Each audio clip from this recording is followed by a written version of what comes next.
Now we know that life does not happen all at once.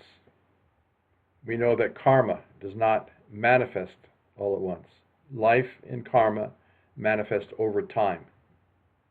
And we have this clock, we have this calendar. It's called the Vimshottari Dasa sequence. This allows us to see a person's past,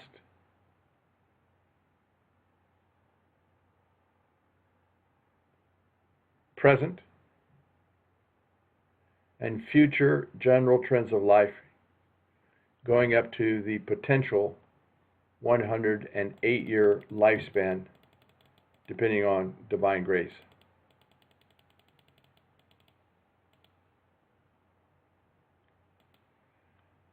Now, all 9 planets rule a main period of time called Mahadasha. Maha means great, Dasha means time.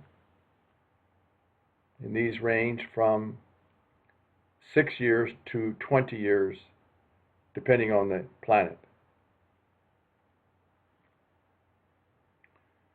So this left-hand column over here, and this left-hand column over here, these are what we call the Mahadasha rulers, the main periods of time, or the general trend of time. Within every Mahadasha, there are 9 subperiods of shorter duration called Antardashas. And these are known as the current operating planets, the current hands on the clock. So if we ever want to know where we are, we look at the last date that expired and the next date coming up. So in this case, that was March 19th, 2019. The next one is September 17th, 2020. So the twins are in the moon main period and the Rahu subperiod. Before I get to this level of detail, let's take a look at the potential 108-year lifespan and the general trends for the life. So we see that the twins were born in a Shani Mahadasha, Saturn main period.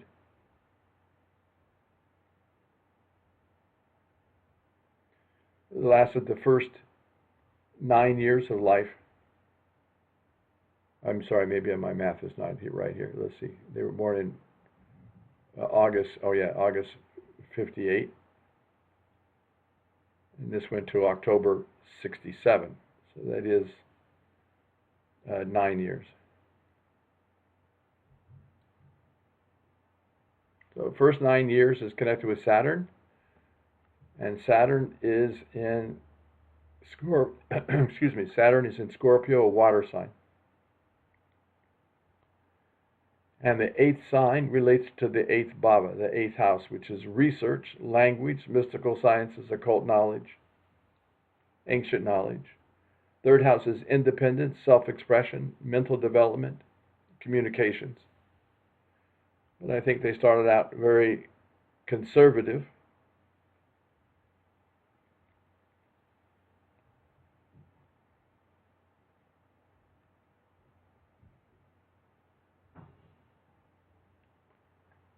Then, at the age of 9, they went into 17 years of Mercury, which is all about education, communication, mental development, language, and Mercury's in the 12th house of separations.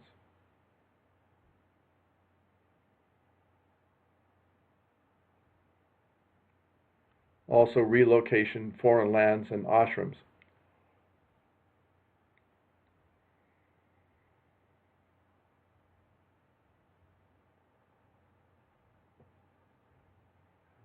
At the age of 29, they went into 7 years of Ketu, southern node of the moon, known as Moksha Karaka, significator for spiritual advancement and enlightenment. So this would suggest that they became very spiritually awake during the 7 years. I call this 7 years in Tibet.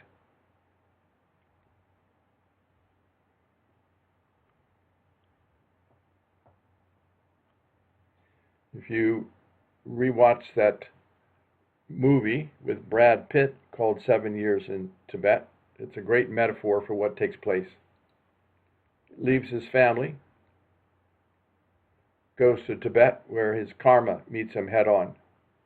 Tremendous challenges, even with new friendships, still challenges. Suffering, almost death-like experiences, homelessness, accidents. But he meets the young Dalai Lama and goes on a spiritual quest and gains enlightenment. At the end of the 7 years, he returns to his family. So in October 1991, the career situation for both of the twins becomes very successful. A lot of growth here during the 20 years of Venus.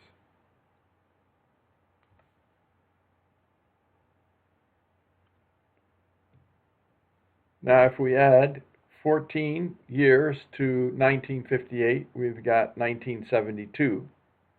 So that would have been a Mercury-Venus period.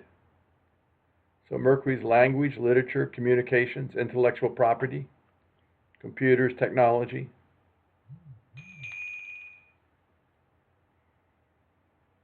And Venus is the fine arts, performing arts, and the healing arts. They both became very keen on the field of action, even though they were young.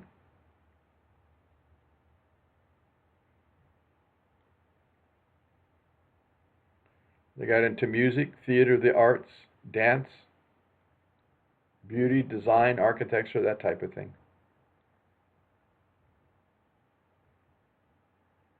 At the age of 20, they were in their Mercury main period, Rahu subperiod. It started the year before, but it went up to the year after. So Rahu.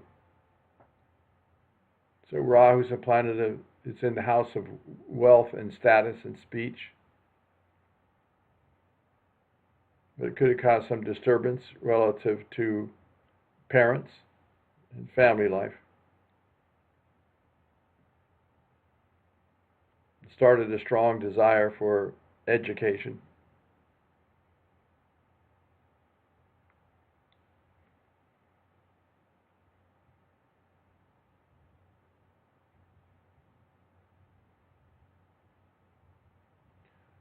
And there may have been some issues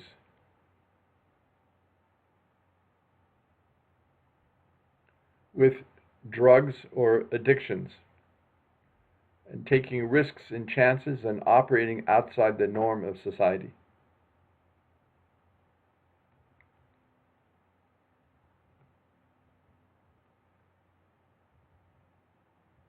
So the 20 years of Venus from October 91 until October 2011, it's all about focus on professional life.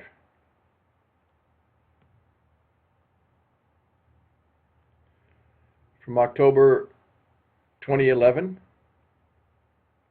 until October 2017 is the 6 years of Sun. Sun is connected with Father, is connected with relocation, foreign lands, and ashrams, connected with marriage, relationships, partnerships, and joint ventures.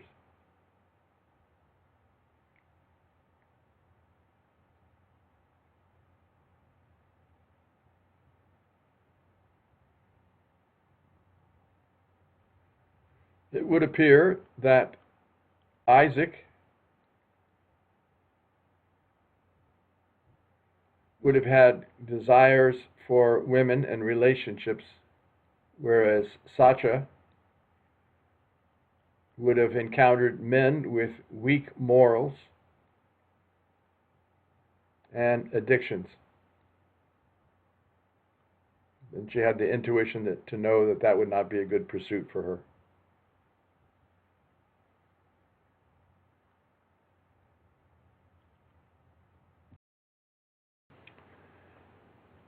Now, the last major change that took place was in October 2017. So almost 2 years ago, the twins entered their Chandra Mahadasha, their moon main period. It is connected with income friendships, relationships, partnerships, joint ventures, and comforts living abroad, and it is connected with mother as well.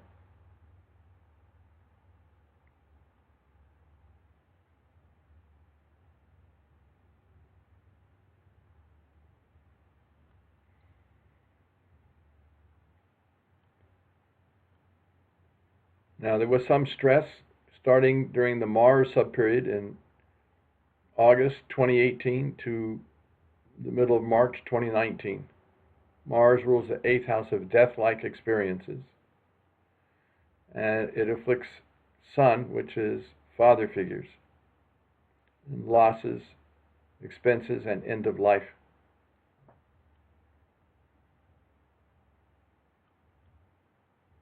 So they can lose their mother here, or they can lose their mother here during the Rahu period from March 2019 till September 2020, because Rahu afflicts Jupiter, ruling the 4th house is mother, as well as parents and childhood.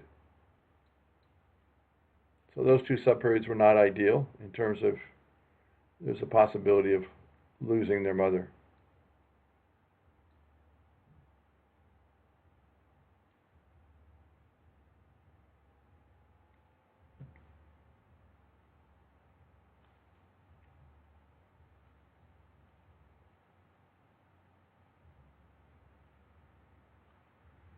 Next up will be the Jupiter subperiod. It's a year from now, September 2020.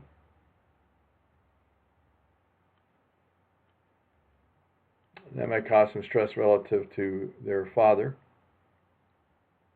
and property and home life.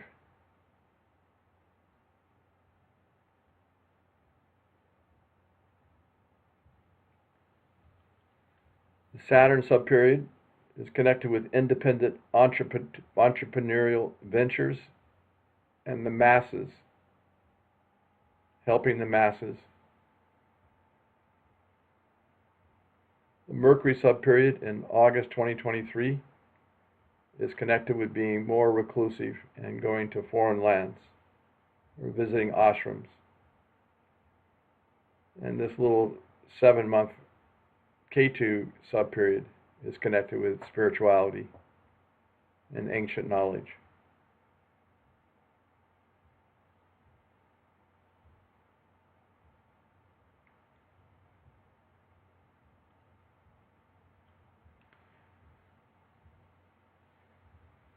This Venus subperiod here, August 2025 to April 2027, almost 2 years, very much connected with tremendous success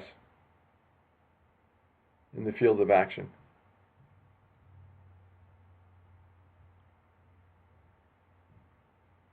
The Sun period gives them tremendous recognition from the government or large organizations. And then 7 years of Mars. That would definitely cause loss of father. Mars operating out of the house of death-like experiences afflicting the Sun.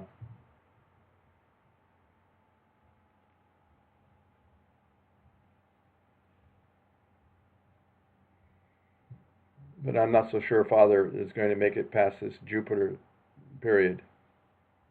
So I think between now and January 2022 is not good for the father.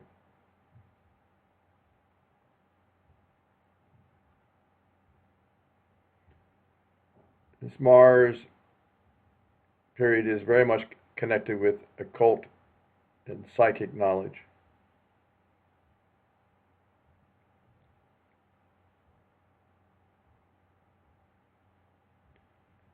And then the 18-year Rahu main period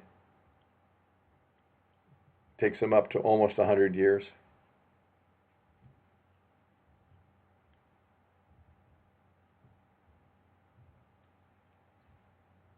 And then there would be the 108 years what happened during the Jupiter main period.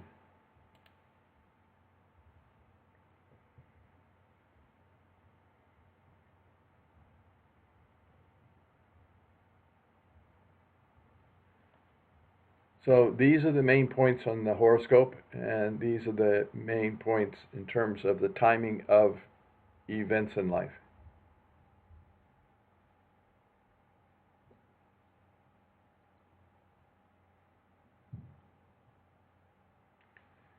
So I do hope this reading is helpful, and feel free to send me an email with any final questions you might have.